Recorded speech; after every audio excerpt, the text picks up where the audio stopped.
आप सभी को हमारा शुभ नमस्कार। हमारे इस नाटक का नाम बच्चों के सपने है।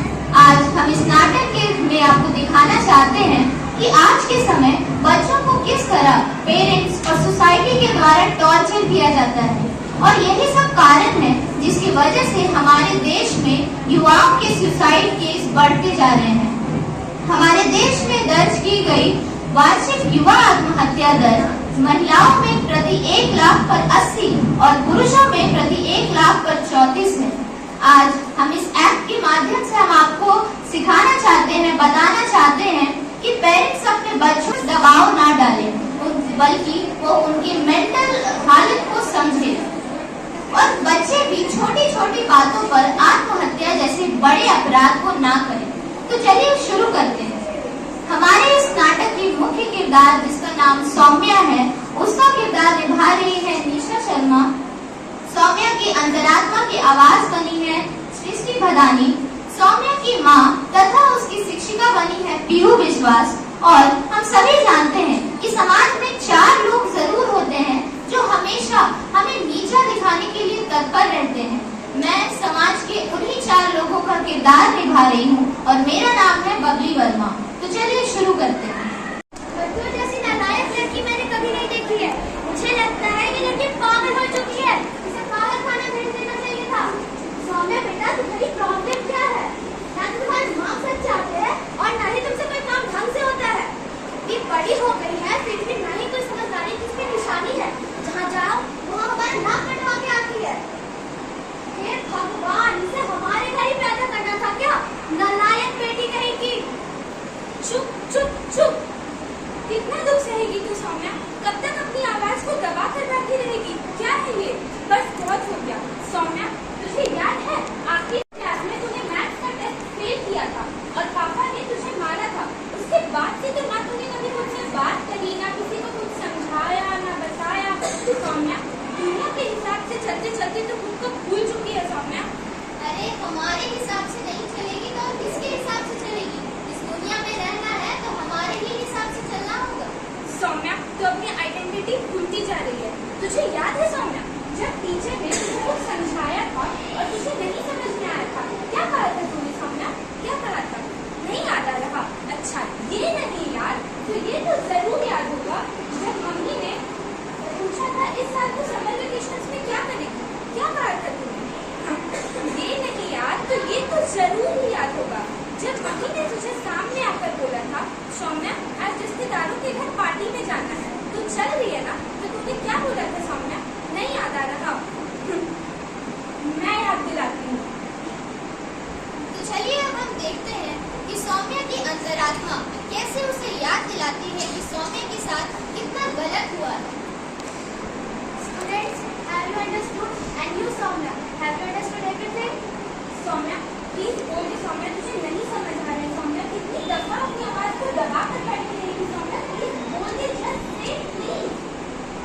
क्या सौम्या, इतना छोटा सा कॉन्सेप्ट समझ नहीं आया? एक काम करो, यहाँ मत पूछना, हाँ, वरना स्टूडेंट्स भी हंसेंगे और टीचर भी।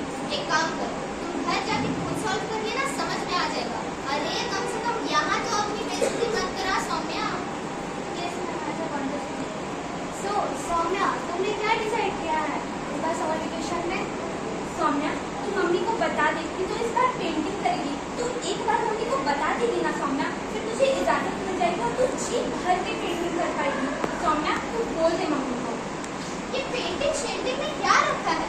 ये पेंटिंग वैसे भी हमारे देश में थोड़ी ना सब एमएफ हुसैन ही बन जाते हैं। ये रंगाई पुताई छोड़ो और फ्रेंच सीखो। फ्रेंच आजकल फ्रेंच में बहुत स्कोप है बेटा। तुम चुपचाप मम्मी को बोल दो कि इस बार मैं फ्रेंच ही सीखूंगी, वरना तू बहुत पछताएगी सौम्या।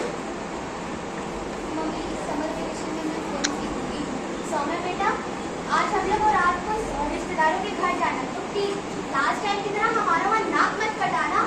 और हाँ, प्लीज देवदास बन तो मत ही जाना, थोड़ा मूड ठीक कर लेना अपना। सौम्या, तू मम्मी को बोल दे सौम्या, तू आज शाम नहीं जा पाएगी। तू क्या करेगी जाकर सौम्या? वैसे भी तुझे तो वहाँ कोई पसंद तो करता है नहीं। तू घर में बैठ और घर में बैठकर पेंटिंग करना। ठीक है सौम्या, तू मम्मी को मना कर दे, मम्मी समझ जाएगी। कैसे बेटी है तू सौम्या? अपनी मम्मी के रिश्तेदारों की पार्टी में भी नहीं जाएगी? अच्छा ठीक है, हर बार की तरह पड़ी रहना घर के कोने में। कभी तो घर से बाहर निकलो यार। मैं चलूंगी आज शाम में। याद आया सौम्या, याद आया क्या क्या हुआ है तेरे साथ, या फिर यूं कह लूं कि क्या क्या होने दिया है तूने खुद के साथ। बस बहुत हो गया सौम्या, अब तू अपनी आवाज को नहीं दबाएगा बस। तो चलिए अब हम देखते हैं कि सौम्या किस तरह से अपनी मन की आवाज और अपनी मन की भावनाओं को बाहर निकालती है।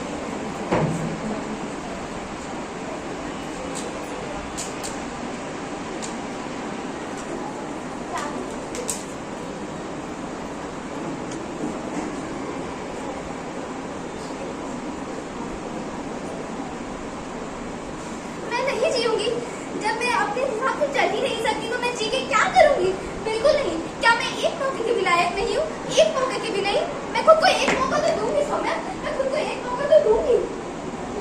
तुम्हें पता है, मैंने आज तक अपने ऊपर लोगों को हावी होने दिया है। मैं हर वक्त सोसाइटी के टर्म्स एंड कंडीशन के हिसाब से चलती रही हूँ, लेकिन अब नहीं। तुम जानती हो सौम्या, मैं ये बात जानती हूँ कि मैंने अपनी आवाज बहुत दफा दबाई है, दबा दबा के खुद को मार डाला है मैंने। लेकिन तुम्हें पता सौम्या, मैं शुरू से ऐसी नहीं थी।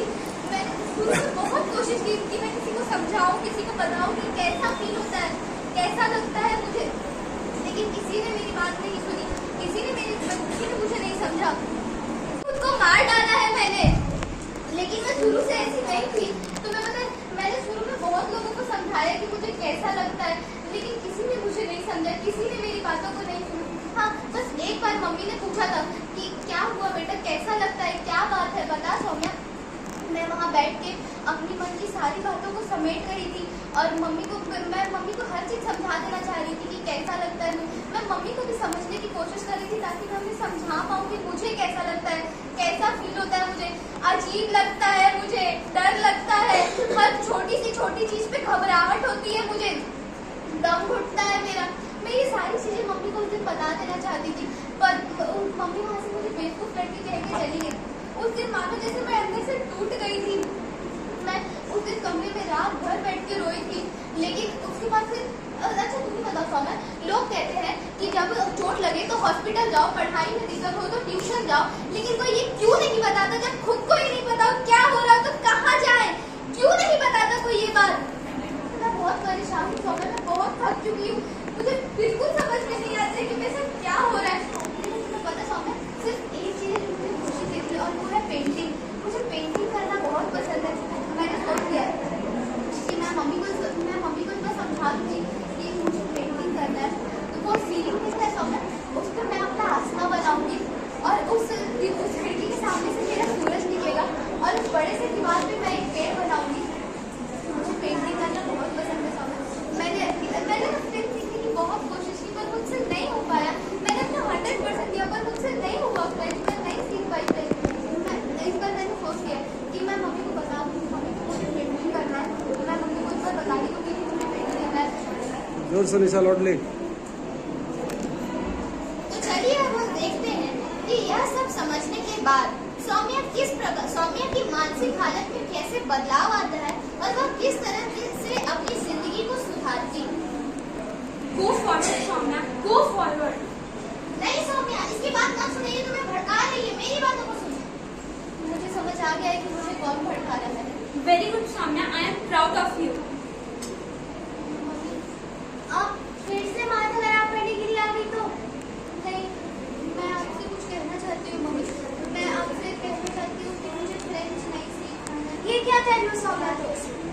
हाँ मम्मी, मुझे फ्रेंच नहीं सीखना है, मुझे पेंटिंग करना है। मुझे पेंटिंग करना बहुत अच्छा लगता है। मैंने सोच रखा है कि मैं पेंटिंग करूँगी और एक बहुत बड़ी आर्टिस्ट बनूंगी और अगर आपका से मुझे साथ में किया तो मेरे सपनों को उड़ान मिल जाएगी। मम्मी प्लीज मेरी बातों को समझो, मुझे माफ कर दे बेटा, मैं तुम्हारे सपनों को नहीं समझ पाई। तुम्हें जिसमें खुशी मिलती है तुम वो काम करो। तो जैसा कि आपने हमारे इस नाटक में देखा कि बच्चों के अपने सपने होते हैं। पेरेंट्स को कभी भी अपने सपने अपने बच्चों के ऊपर थोपने नहीं चाहिए। बच्चों की मानसिक हालत को पेरेंट्स को समझना चाहिए। अगर बच्चे कुछ चाह रहे हैं, अगर वो अच्छा है, तो पेरेंट्स को हमेशा उसे समर्थन देना चाहिए और उसके सपनों के उड़ान में सहायता करनी चाहिए।